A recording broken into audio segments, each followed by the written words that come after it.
യേശുവിൻ സ്നേഹത്താൽ എന്നുള്ളം പൊങ്ങുന്നേ, തൻ സ്നേഹമാധുര്യം ചിന്താതീതമത്രേ.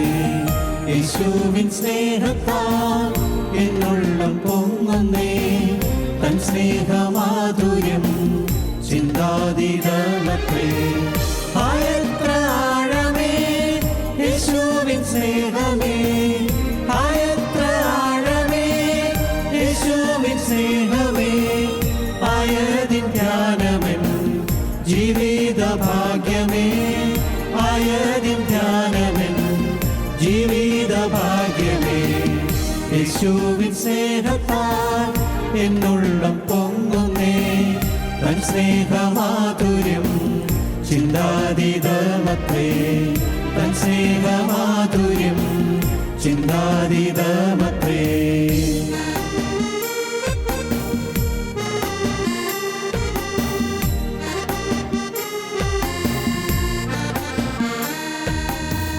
ലോകസ്ഥാപനം മുൻപെന്നെയും കണ്ടല്ലോ, ലോകത്തിൽ വന്ന താൻ ജീവന് തന്നല്ലോ.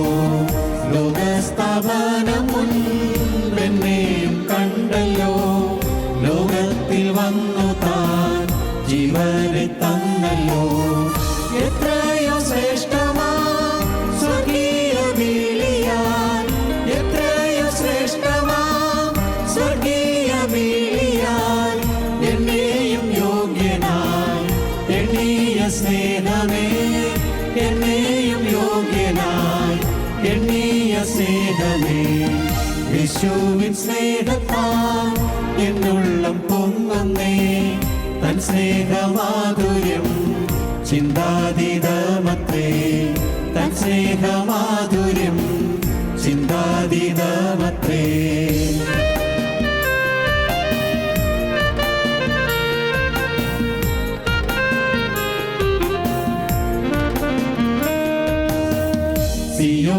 സിയോനിലെനിക്കായി മൂലക്കല്ലാകുവാൻ, സിയോനിലെന്നെയും ചേർത്തു പണിയുവാൻ. സിയോനിലെനിക്കായി മൂലക്കല്ലാകുവാൻ, സിയോനിലെന്നെയും ചേർത്തു പണിയുവാൻ. സ്വർഗീയ താതനിൻ വേലയും തികച്ചു, സ്വർഗീയ താതനിൻ വേലയും തികച്ചു. സ്വർഗീയ ശില്പിയാം യേശുവിൻ സ്നേഹമേ, സ്വർഗീയ ശില്പിയാം യേശുവിൻ സ്നേഹമേ. യേശുവിൻ സ്നേഹത്താൽ എന്നുള്ളം പൊങ്ങുന്നേ, തൻ സ്നേഹമാധുര്യം ചിന്താതീതമത്രേ. തൻ സ്നേഹമാധുര്യം ചിന്താതീതമത്രേ. ഞങ്ങളും ക്രൂശിക്കപ്പെട്ട ക്രിസ്തുവിനെ പ്രസംഗിക്കുന്നു. ദൈവ തിരുനാമത്തിന് മഹത്വം ഉണ്ടാകട്ടെ. യാക്കോബിൻ്റെ ലേഖനം 4-ാം അധ്യായം 13-ാം വാക്യം മുതൽ നമുക്ക് വായിച്ച് കേൾക്കാം. ഇന്നോ നാളെയോ ഞങ്ങൾ ഇന്ന പട്ടണത്തിൽ പോയി അവിടെ ഒരാണ്ട് കഴിച്ച വ്യാപാരം ചെയ്ത് ലാഭമുണ്ടാക്കുമെന്ന് പറയുന്നവരെ കേൾപ്പീൻ. നാളത്തേത് നിങ്ങൾ അറിയുന്നില്ലല്ലോ. നിങ്ങളുടെ ജീവൻ എങ്ങനെയുള്ളത്? അല്പനേരത്തേക്ക് കാണുന്നതും പിന്നെ മറഞ്ഞു പോകുന്നതുമായ ആവിയല്ലോ. കർത്താവിന് ഇഷ്ടമുണ്ടെങ്കിൽ ഞങ്ങൾ ജീവിച്ചിരുന്ന് ഇന്നത് ചെയ്യുമെന്നല്ലയോ പറയേണ്ടത്. നിങ്ങളോ വമ്പ് പറഞ്ഞ് പ്രശംസിക്കുന്നു. ഈ വക പ്രശംസയെല്ലാം ദോഷമാകുന്നു. നന്മ ചെയ്യുവാൻ അറിഞ്ഞിട്ടും ചെയ്യാത്തവന് അത് പാപം തന്നെ. ദൈവത്തിന് സ്തോത്രം. യാക്കോബിൻ്റെ ലേഖനം വേദപുസ്തകത്തിൽ വളരെ ലളിതമായൊരു ലേഖനമാണ്. അപ്പോസ്തലനായ പൗലോസിൻ്റെ ലേഖനങ്ങൾ പലതും വളരെ ആഴമുള്ളതും ചിന്താർഹമായ താത്വികമായ അവബോധമുള്ളതും ആണെങ്കിൽ, യാക്കോബിൻ ലേഖനം പ്രായോഗികമായി ചില കാര്യങ്ങൾ നമുക്ക് പറഞ്ഞു തരുന്ന ലേഖനമാണ്. അതുകൊണ്ട് ഇതൊരു പ്രായോഗിക ലേഖനമെന്ന് വേണമെങ്കിൽ പറയാം. വലിയ തത്വചിന്തയുടെ ആവശ്യമൊന്നുമില്ല, വലിയ പഠിപ്പിൻ്റെ ആവശ്യവുമില്ല. ഈ ലേഖനം വായിച്ചാൽ മനസ്സിലാക്കാൻ പ്രയാസം ഒട്ടും തന്നെയില്ല. വളരെ ലളിതമായ വിഷയങ്ങളാണ് കൈകാര്യം ചെയ്യുന്നത്. സാധാരണ ജീവിതത്തിൽ, നമ്മുടെ ദൈനംദിന ജീവിതത്തിൽ നാം നേരിടുന്ന തെറ്റുകളും കുറ്റങ്ങളും അതുമൂലം നമുക്ക് വരാവുന്ന അപകടങ്ങളും ചൂണ്ടിക്കാണിച്ചുകൊണ്ട് നമ്മുടെ ജീവിതത്തിലെ പാപങ്ങളിൽ നിന്ന് നാം വിമുക്തരാകുന്നതിനുള്ളതായ സതുപദേശങ്ങളടങ്ങിയ പുസ്തകമാണ് യാക്കോബിൻ്റെ ലേഖനം. ഈ ലേഖനത്തിൽ വളരെ വ്യക്തമായി കാണുന്ന ഒരാശയം ആത്മീയമായ പക്വത എന്നുള്ളതാണ്. ആത്മീയമായ പക്വത, സ്പിരിച്വൽ മെച്യൂരിറ്റി, ആത്മീയമായി പക്വത പ്രാപിക്കണം. നാം എന്നും ശിശുക്കളെ പോലെയായിരുന്നാൽ പോരാ, ആത്മീയ ജീവിതത്തിൽ പാകതയും പക്വതയും ഉള്ളവരായി തീരണം എന്ന് അപ്പോസ്തലനായ യാക്കോബ് പ്രബോധിപ്പിക്കുകയാണ്. പക്വതയുള്ള ക്രിസ്തീയ ജീവിതം, പാകതയുള്ള ക്രിസ്തീയ ജീവിതം, മെച്വർ ക്രിസ്ത്യൻ ലൈഫ്, ക്രിസ്തീയ ജീവിതത്തിൻ്റെ മെച്യൂരിറ്റി, അതാണ് ഈ പുസ്തകത്തിലെ പ്രധാന പ്രമേയം. ജീവിതത്തിൽ വരുന്നതായ പ്രയാസങ്ങൾ, ജീവിതത്തിൽ വരുന്നതായ പാപത്തിൻ്റെ പ്രലോഭനങ്ങൾ, ജീവിതത്തിലെ കഷ്ടതകൾ എന്നിങ്ങനെയുള്ളതായ കാര്യങ്ങളെക്കുറിച്ച് പറഞ്ഞുകൊണ്ട് അപ്പോസ്തലൻ ഈ ലേഖനത്തിൽ മുന്നോട്ട് വരുമ്പോൾ നമ്മുടെ നാവ് കൊണ്ട് വരുന്നതായ സാധാരണ സംഭവിക്കാവുന്ന തെറ്റുകൾ, നാവിനെ നിയന്ത്രിക്കേണ്ടതിൻ്റെ ആവശ്യകത, പരസ്പരം ബഹുമാനിക്കേണ്ടതിൻ്റെ ആവശ്യകത, പരസ്പരം സ്നേഹിക്കേണ്ടതിൻ്റെ ആവശ്യകത എന്നിങ്ങനെയുള്ള കാര്യങ്ങൾ പറഞ്ഞ് നമ്മുടെ അനുദിന ജീവിതത്തിൽ നേരിടുന്ന പല തെറ്റുകളെയും വളരെ ലളിതമായി ചൂണ്ടിക്കാണിച്ചു തരുന്നു. ഇവിടെ ഈ 4-ാം അധ്യായത്തിൻ്റെ 13-ാം വാക്യം മുതൽ വായിക്കുമ്പോൾ കാണുന്നത് ജീവിതത്തിൻ്റെ നശ്വരത, ജീവിതത്തിൻ്റെ അനിശ്ചിതത്വം, ജീവിതത്തിൻ്റെ താൽക്കാലികത്വം. ഈ ഭൂമിയിലെ ജീവിതം വാസ്തവത്തിൽ ക്ഷണികമാണ്, താൽക്കാലികമാണ്. നമുക്കറിയാം, ഈ ഭൂമിയിൽ നാം കുറേ കാലം ജീവിച്ചതിന് ശേഷം നാം ഈ ഭൂമിയിൽ നിത്യതയിലേക്ക് കടന്നു പോകും, മരണം നമ്മെ പിടികൂടും, നമുക്കെല്ലാവർക്കും അറിയാം. എന്നാൽ ഒരു സജീവ യാഥാർത്ഥ്യമായി നമ്മുടെ മനസ്സിലത് നിൽക്കുന്നുണ്ടോ? ഞാനും ഒരു ദിവസം ഈ മരണമെന്ന യാഥാർത്ഥ്യത്തെ അഭിമുഖീകരിക്കേണ്ടി വരും എന്ന് നാം ചിന്തിക്കുന്നുണ്ടോ? സാമാന്യ രീതിയിൽ നാം ചിന്തിക്കുന്നുണ്ടെന്ന് വേണമെങ്കിൽ പറയാം. പക്ഷേ സജീവമായൊരു ചിന്ത നമ്മുടെ ഹൃദയത്തിലുണ്ടോ? ഞാൻ നനച്ചിരിക്കാത്ത സമയത്ത്, ഞാൻ പ്രതീക്ഷിക്കാത്ത സമയത്ത്, ഞാൻ ആഗ്രഹിക്കാത്ത സമയത്ത് ജീവിതത്തിൽ എൻ്റെ ഈ ഭൗതിക ജീവിതം തീരാൻ പോകുന്നു, ഈ ഭൗതിക ജീവിതം അവസാനിക്കാൻ പോകുന്നു, ഞാനോ അനന്തതയിലേക്ക് പറന്നു പോകാൻ പോകുന്നു, നിത്യത എന്ന അനന്തതയിലേക്ക്, നിത്യത എന്ന വലിയൊരു യാഥാർത്ഥ്യത്തിലേക്ക് ഞാൻ കടന്നു പോകാൻ പോകുന്നു എന്നുള്ള ബോധം വ്യക്തിപരമായി ഓരോരുത്തരെയും ഭരിക്കുന്നുണ്ടോ? കൂട്ടമായിരിക്കുമ്പോൾ നാം മരണത്തെക്കുറിച്ച് പറയും, മരണത്തെക്കുറിച്ച് കേൾക്കുമ്പോൾ നമുക്ക് സങ്കടം തോന്നും, നമുക്ക് തീർച്ചയായിട്ടും പ്രിയപ്പെട്ടവരുടെ വിയോഗത്തിൽ നമുക്ക് വിഷമമുണ്ട്, പ്രിയപ്പെട്ടവരുടെ വേർപാടിൽ നമുക്ക് തീർച്ചയായും വ്യസനമുണ്ട്, ശരിയാണ്. എന്നാൽ ഈ ഒരു സംഭവം എൻ്റെ ജീവിതത്തിൽ വരാൻ പോകുന്നുണ്ട് എന്നാണെന്നേ എനിക്കറിയാൻ വയ്യാതുള്ളൂ. ഒരു ദിവസം ഞാനും ഈ മരണം എന്ന യാഥാർത്ഥ്യത്തെ നേരിടേണ്ടി വരും എന്നുള്ളത് നാം ചിന്തിക്കുകയും ഗ്രഹിക്കുകയും അത് നമ്മുടെ ഹൃദയത്തിൽ നാം രൂഢമൂലമായ ഒരു ആശയമായി നാം കാണുകയും ചെയ്യുമ്പോൾ മാത്രമേ നമുക്ക് നമ്മുടെ ജീവിതത്തിൽ നേടേണ്ടതായ നേട്ടങ്ങൾ നേടിയെടുക്കാൻ സാധിക്കുകയുള്ളൂ. എന്താണ് വാസ്തവമായി നാം നേടേണ്ടത്? നമ്മുടെ ആകത്തുക എന്താണ്? നേട്ടത്തിൻ്റെ ആകത്തുക. നാം എന്താണ് സമ്പാദിക്കേണ്ടത്? ആകെ നാം സമ്പാദിക്കേണ്ടത് ഒന്നേ ഉള്ളൂ, നിത്യജീവൻ. നിത്യജീവൻ കർത്താവായ യേശുക്രിസ്തു തരുന്നതാണ്. യേശുക്രിസ്തു തന്നെയാണ് നിത്യജീവൻ. ക്രിസ്തുവിനെ പ്രാപിക്കുക, ക്രിസ്തു തരുന്ന നിത്യജീവൻ നാം അനുഭവിക്കുക, ക്രിസ്തുവിനെ പ്രാപിക്കുക, ക്രിസ്തു നമ്മുടെ ഹൃദയത്തിൽ ഒന്ന് വാഴുക, ക്രിസ്തു നമ്മുടെ ഹൃദയത്തിൽ വസിക്കുക, ക്രിസ്തു നമ്മുടെ ജീവിതത്തിൽ ഉടനീളം വ്യാപിക്കുക, വ്യാപരിക്കുക.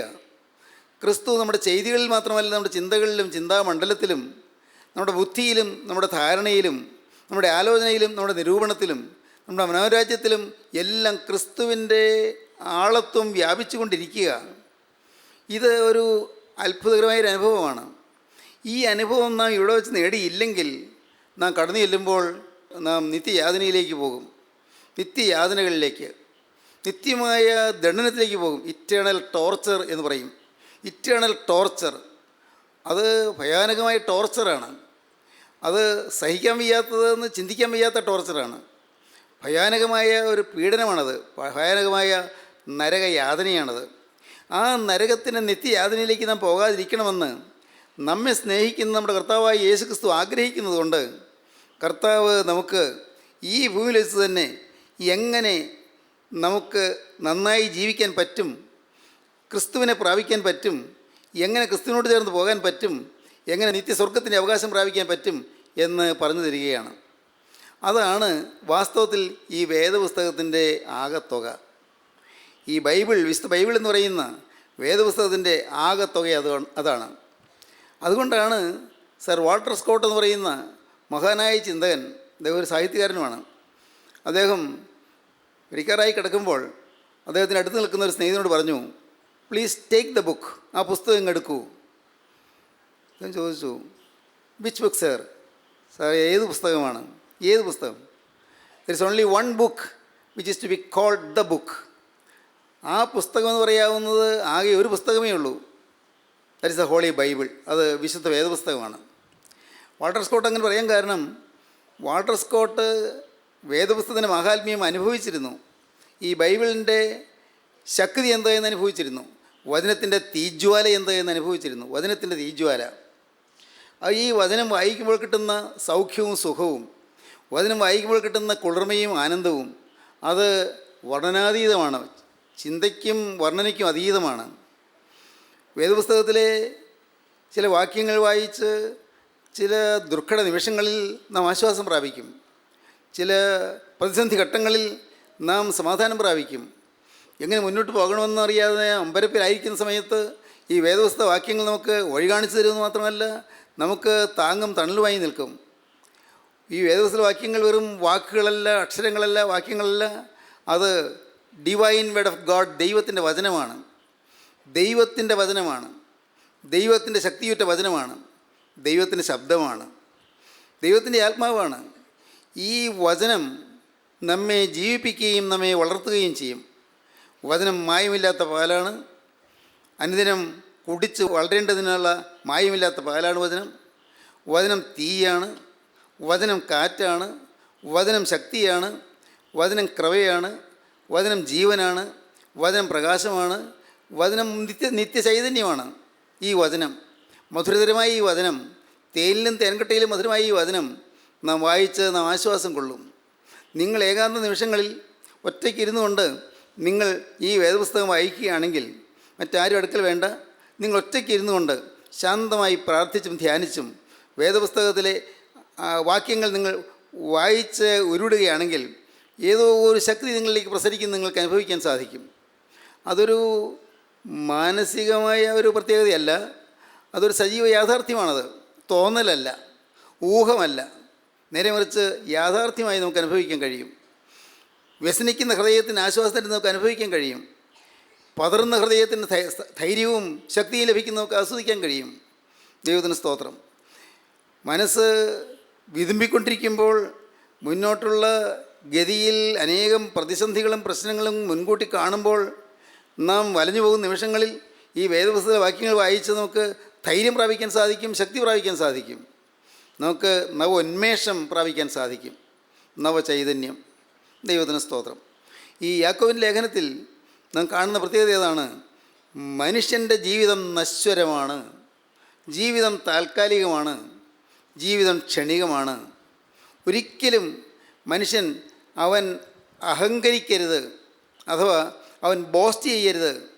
അവൻ തന്നെത്താൻ അവൻ അഹങ്കരിച്ചു പോകരുത്. ഞാൻ ഇന്നത് ചെയ്യും എന്ന് അവന് തന്നെത്താൻ തോന്നരുത്. ഞാൻ ഇന്നത് ചെയ്യും, എനിക്കതിന് കഴിവുണ്ട്, ഞാനത് സാധിച്ചെടുക്കും, ഞാൻ ആ കാര്യം നിവർത്തിക്കും എന്ന് ആർക്കും പറഞ്ഞുകൂടാ. അങ്ങനെ പറയാൻ പാടില്ല. അതൊരു അഹങ്കാരമാണ്. എനിക്കത് സാധിക്കുമെന്നുള്ള ആ ചിന്ത, ഞാനത് നേടിയെടുക്കുമെന്നുള്ളതായ ചിന്ത, അത് എന്നിൽ തന്നെയുള്ളൊരു ആശ്രയമാണ്, എന്നിലുള്ള ഒരു ഉറപ്പാണ്, ധൈര്യമാണ്. എനിക്ക് എന്നിൽ തന്നെ ധൈര്യം അത് പാടില്ല. എൻ്റെ ധൈര്യവും എൻ്റെ ആശ്രയവും എൻ്റെ ഉറപ്പും ക്രിസ്തു മാത്രമായിരിക്കണം. നിങ്ങൾ പ്രത്യേകം ശ്രദ്ധിക്കുക, ജീവിതത്തിൽ ആകെ നമുക്ക് ഉറപ്പ് തരുന്ന ക്രിസ്തു മാത്രമാണ്. ഏതൊരു കാര്യത്തിനും കെട്ടുറപ്പും ധൈര്യവും തരുന്ന ക്രിസ്തുവാണ്. ക്രിസ്തു ഇല്ലെങ്കിൽ ധൈര്യമില്ല, ക്രിസ്തു ഇല്ലെങ്കിൽ ഉറപ്പില്ല, ക്രിസ്തു ഇല്ലെങ്കിൽ പതറിപ്പോകും, ക്രിസ്തു ഇല്ലെങ്കിൽ നാം വാടിപ്പോകും, ക്രിസ്തു ഇല്ലെങ്കിൽ നാം തളർന്നു പോകും, ക്രിസ്തു ഇല്ലെങ്കിൽ തളർന്നു പോകും. ക്രിസ്തുവിൽ ആശ്രയിക്കണം. എനിക്ക് സാധിക്കുകയില്ല, ക്രിസ്തു എനിക്ക് സാധിപ്പിച്ച് തരുമെന്നുള്ള വിശ്വാസം. എനിക്ക് കഴിവില്ല, പക്ഷേ ക്രിസ്തു എനിക്ക് തക്ക സമയത്ത് കഴിവ് തരുമെന്നുള്ള വിശ്വാസം.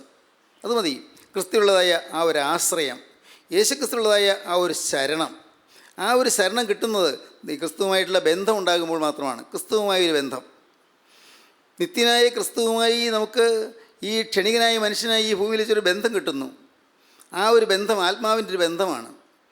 ആത്മാവിൻ്റെ ഒരു ബന്ധം.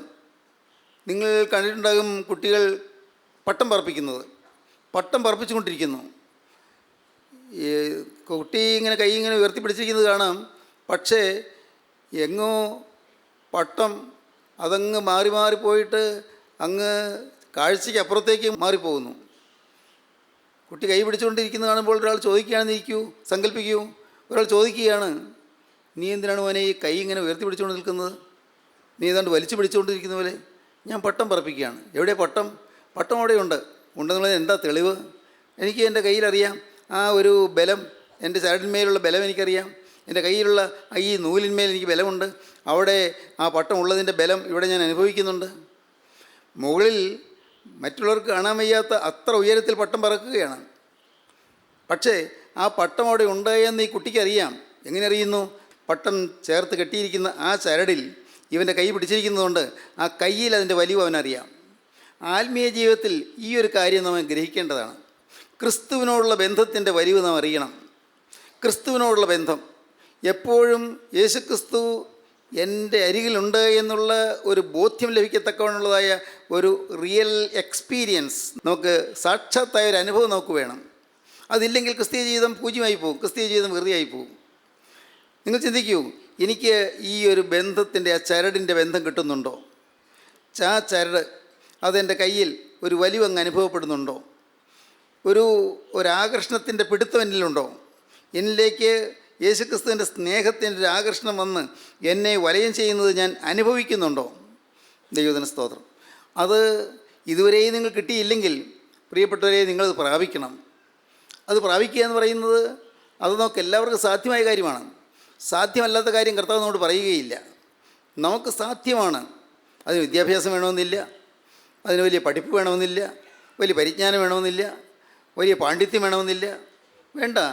അതിനാകെ വേണ്ടത് ക്രിസ്തുവിലുള്ളതായ ഒരു വിശ്വാസം മാത്രം, യേശുക്രിസ്തുവിന് വേണ്ടിയുള്ളതായ ഒരു ദാഹം മാത്രം, ക്രിസ്തുവിന് വേണ്ടിയുള്ളതായ ദാഹം, ക്രിസ്തു എൻ്റെ ഹൃദയത്തിൽ വരണമെന്നുള്ളതായ ദാഹം, ക്രിസ്തു എന്നെ പിടിക്കണമെന്നും ക്രിസ്തു എന്നോട് ഉണ്ടായിരിക്കണമെന്നുള്ളതായ ദാഹം, യേശുക്രിസ്തുവിന് വേണ്ടി എൻ്റെ ഹൃദയം സ്നേഹത്തിൽ അങ്ങ് ലയിക്കുന്നു എന്നുള്ളതായ ഒരു അനുഭവം. ദൈവത്തിന് സ്തോത്രം. അതാണ് ക്രിസ്തീയ ജീവിതം. ഇവിടെ നിന്ന് വായിക്കുന്നത് എങ്ങനെയാണ്?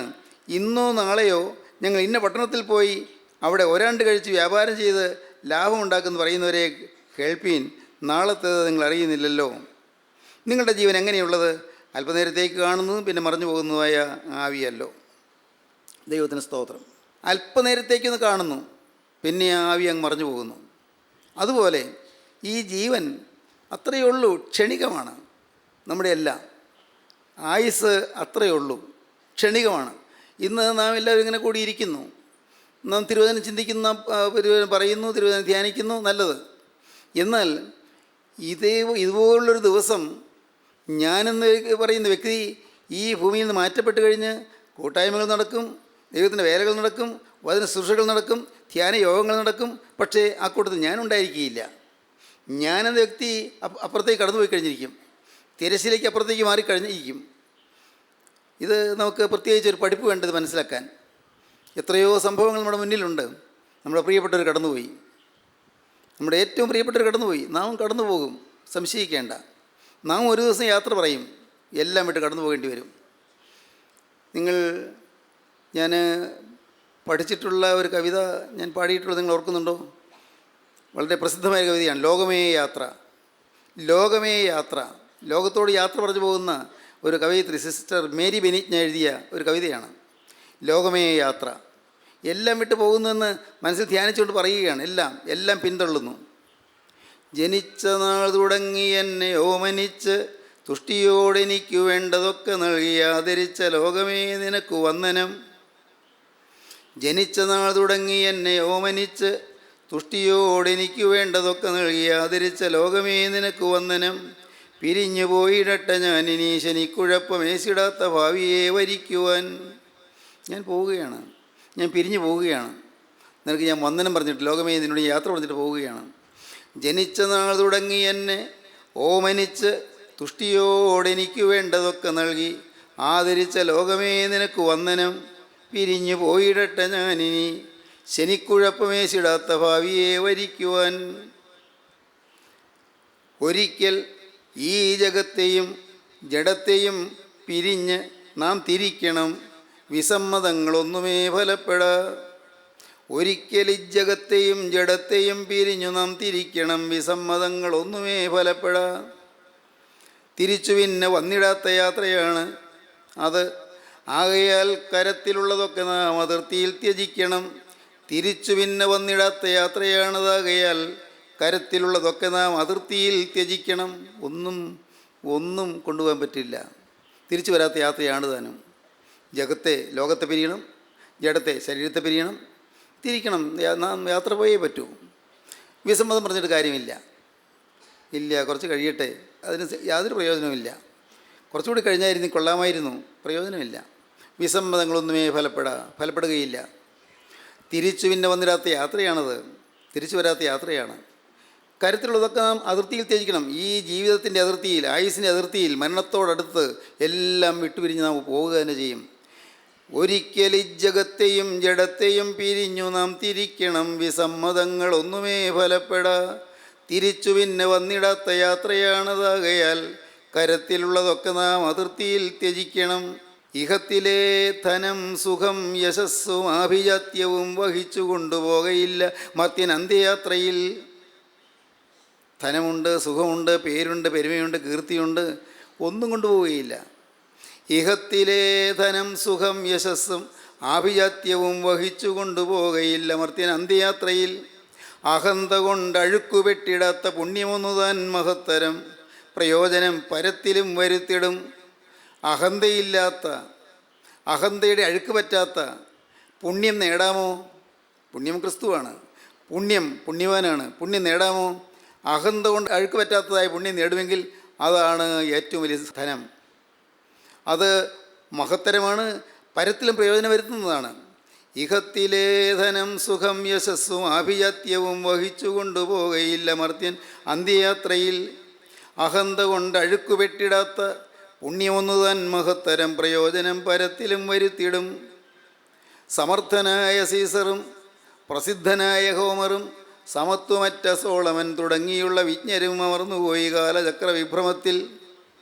എങ്കിൽ ഈ നമുക്ക് പിന്നെ എന്തു ശങ്ക, മാറ്റമൊന്നുമില്ലതിൽ. സീസർ ചക്രവർത്തി കടന്നുപോയി, സമർത്ഥനായിരുന്നു.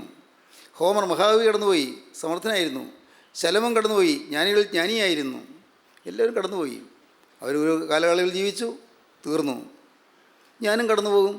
ലോകത്തിൻ്റെ ചക്രം ഉരുളുന്നതനുസരിച്ച്, ലോകത്തിൻ്റെ തേരുരുളിനോടൊരുമിച്ച്, രഥചക്രത്തിൻ്റെ ഉരുളിൽ എല്ലാം ചതഞ്ഞരഞ്ഞ് എല്ലാം പിന്നിട്ടു. ഇനി ഞാനും ഒരു ദിവസം കടന്നു പോകും.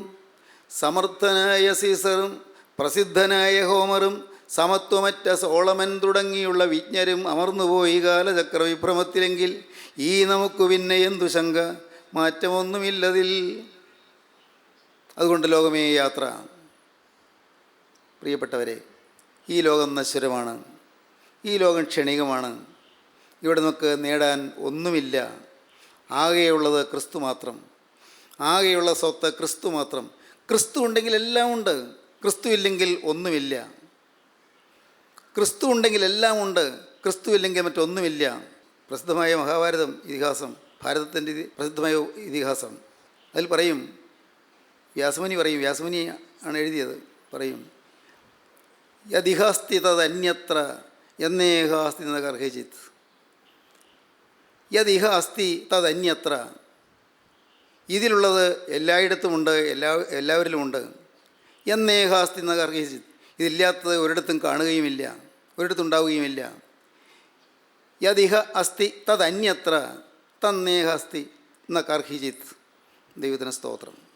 പ്രിയപ്പെട്ടവരെ, എല്ലാം ക്രിസ്തുവിൽ വരുന്നു, ക്രിസ്തുവിൽ ഒന്നിക്കുന്നു, ക്രിസ്തുവിൽ ചേരുന്നു, ക്രിസ്തുവിൽ ലയിക്കുന്നു. ക്രിസ്തു മാത്രം സനാതന സത്യം, ക്രിസ്തു മാത്രം നിത്യസത്യം, ക്രിസ്തു മാത്രം. പ്രിയപ്പെട്ടവരെ, നിങ്ങൾക്കറിയാമോ, ക്രിസ്തു ഒരു മതം സ്ഥാപിച്ചിട്ടില്ല, ക്രിസ്തു ഒരു സമുദായം സ്ഥാപിച്ചിട്ടില്ല. തെറ്റായ ധാരണകൾ മനുഷ്യർ പുലർത്തുന്നുണ്ട്. ക്രിസ്തുമതം ക്രിസ്തു സ്ഥാപിച്ചതാണെന്ന്. തെറ്റാണത്. ക്രിസ്തു ഒരു മതസ്ഥാപകനല്ല. ക്രിസ്തു തന്നെ തരികയാണ് ചെയ്തത്. ക്രിസ്തു ചില ഉപദേശം തരികയല്ല ചെയ്തത്. ക്രിസ്തു ചില പ്രമാണങ്ങൾ തരികയല്ല ചെയ്തത്. ക്രിസ്തു തന്നെ തരികയാണ് ചെയ്തത്. നമുക്ക് കൈനീട്ടി വാങ്ങാം. ക്രിസ്തുവിനെ നമുക്ക് കൈനീട്ടി ഏറ്റുവാങ്ങാം. ക്രിസ്തുവിനെ നമുക്ക് സ്വീകരിക്കാം. ക്രിസ്തുവിനോട് ചേർന്ന് നമുക്ക് പോകാം. ക്രിസ്തു തന്നെ തരുവാൻ അവിടെ നിന്ന് കാണിച്ച മഹാസ്നേഹം കുരിശിലാണ്. കുരിശിലെ ത്യാഗമരണത്തിലൂടെയാണ് ആ സ്നേഹം നമുക്ക് വെളിപ്പെടുത്തി തന്നത്. കുരിശിൽ തന്നെ ത്യജിച്ചു. കുരിശിൽ തന്നെ യാഗമർപ്പിച്ചു. മുഴുവനായി തന്നെ ഉപേക്ഷിച്ചു. ഈ ഭൗതികമായ ജീവിതത്തിൽ 33 വയസ്സ് പ്രായത്തിൽ, ഏറ്റവും നല്ല യൗവനത്തിൻ്റെ തികവുറ്റ പ്രായത്തിൽ ക്രിസ്തു മരിക്കാൻ തന്നെ വിട്ടുകൊടുത്തു. ക്രിസ്തു വന്നത് ജീവിക്കാനല്ല, മരിക്കാനാണ്. ക്രിസ്തു ക്രൂശിൽ മരിച്ചു. ക്രിസ്തുവിൻ്റെ തിരുരക്തം നമുക്ക് വേണ്ടി ചിന്തി. ആ തിരുരക്തത്താൽ നമ്മുടെ പാപങ്ങൾ കഴുകി. തിരുരക്തത്താൽ പാപം കഴുകി അത് അനുഭവിക്കുന്നവർക്ക് ക്രിസ്തു രാജ്യം പ്രദാനം ചെയ്യാമെന്ന് വാഗ്ദത്തം തന്നു. ഇന്ന് ഇത് കേട്ടുകൊണ്ടിരിക്കുമ്പോൾ നിങ്ങൾക്കൊരു കാര്യം ചെയ്യാം. യേശുവേ, നിൻ്റെ ആണിപ്പാടുള്ള കരങ്ങളിലേക്ക് എൻ്റെ നിസ്സാരമായ ജീവിതം ഞാൻ തരുന്നു. എൻ്റെ ഭാവി ഞാൻ ഏൽപ്പിച്ചു തരുന്നു. നാഥ, ഇന്ന് നിൻ്റെ തൃക്കൻ എൻ്റെ മേൽ വയ്ക്കണമേ. ആണിപ്പാടുള്ള എൻ്റെ കരം എൻ്റെ മേൽ വെച്ച് എന്നെ വിശുദ്ധീകരിക്കണമേ. യേശുവേ, നീ എൻ്റെ ഹൃദയത്തിലേക്ക് എഴുന്നള്ളി വരണമേ. ഇന്ന് എൻ്റെ ഹൃദയത്തിലേക്കുള്ള വഴിയിൽ പല കളങ്കങ്ങളുണ്ട്, പല കുഴികളുണ്ട്, പല കുണ്ടുകളുണ്ട്. കർത്താവേ, ഈ വഴി നിരപ്പാക്കി തരുവാൻ ഞാൻ ആഗ്രഹിക്കുന്നു. മേലിൽ പാവമില്ലാത്തൊരു ജീവിതം നയിക്കുമെന്ന് ഞാൻ തീരുമാനിക്കുന്നു. ഇപ്പോൾ നാഥ, നീ എന്നോട് മനസ്സലിഞ്ഞ് എൻ്റെ ഹൃദയത്തിലേക്ക് നീ എഴുന്നള്ളി വരണമേ. കർത്താവിന് വഴിയൊരുക്കുകയും അവൻ്റെ പാത നിരപ്പാക്കുകയും. കർത്താവെ, ഞാൻ വഴി ഇതാ ഒരുക്കുന്നു, പാത ഞാൻ നിരപ്പാക്കുന്നു. നീ എൻ്റെ ഹൃദയത്തിലേക്ക് എഴുന്നള്ളി വരണമേ. എൻ്റെ ഹൃദയത്തിൽ നീ വാഴണമേ. എൻ്റെ ജീവിതത്തിന് മുഴുവൻ ഉത്തരവാദിത്വം നീ ഏറ്റെടുക്കണമേ. എൻ്റെ ജീവിതത്തെ നീ ഭരിക്കണമേ. എൻ്റെ ജീവിതത്തെ നിയന്ത്രിക്കണമേ. എൻ്റെ ഭാവി എവിടെ എങ്ങനെ വേണമെന്ന് നീ തീരുമാനിക്കണമേ. നാഥ, എന്നെ തന്നെ നിൻ്റെ കരങ്ങളിലേക്ക് സമ്പൂർണ്ണമായി ഞാൻ സമർപ്പിച്ചിരിക്കുന്നു. നാഥ, നീ എന്നെ ഏറ്റെടുക്കണമേ. നിങ്ങൾ സമർപ്പിക്കുമോ? ഈ അനിശ്ചിതമായ ലോകത്ത്, ഈ നശ്വരമായ ലോകത്ത് നിത്യനായ ക്രിസ്തുവിനെ രക്ഷകനും കർത്താവുമായി സ്വീകരിച്ച് അനുഗ്രഹീതമായ ഭാഗ്യകരമായ ജീവിതം നയിപ്പാൻ സ്വർഗത്തിലെ ദൈവം നിങ്ങളെ ആഹ്വാനം ചെയ്യുന്നു. നമുക്ക് സമർപ്പിക്കാം, നമുക്ക് പ്രാർത്ഥിക്കാം. കാരുണ്യവാനേ, മഹാസ്നേഹവാനായ ഞങ്ങളുടെ വാഴ്ത്തപ്പെട്ട കർത്താവേ, ഈ നല്ല സമയത്തിനായി ഞങ്ങൾ നിന്നെ സ്തുതിക്കുന്നു. തിരുവചനങ്ങൾക്കായി ഞങ്ങൾ നിന്നെ സ്തുതിക്കുന്നു. നാഥ, ഞങ്ങളുടെ ജീവിതം നശ്വരമാണെന്നും ഈ ഭൗതിക ജീവിതം താൽക്കാലികമാണെന്നും അറിഞ്ഞുകൊണ്ട് നിത്യമായ സൗഭാഗ്യത്തിന് വേണ്ടി ഞങ്ങൾ ഓട്ടമോടി തയ്ക്കാൻ ഭാഗ്യം തരണമേ എന്ന് പ്രാർത്ഥിക്കുന്നു. എല്ലാവരെയും അനുഗ്രഹിക്കണമേ കർത്താവേ. അവിടുത്തെ രണ്ടാമത്തെ വരവിന് വേണ്ടി എല്ലാവരെയും ഒരുക്കണമേ. എല്ലാവരെയും വിശുദ്ധരാക്കണമേ. തിരുനാമം മഹത്വപ്പെടുത്തണമേ. യേശുവിൻ നാമത്തിൽ തന്നെ. ആമീൻ.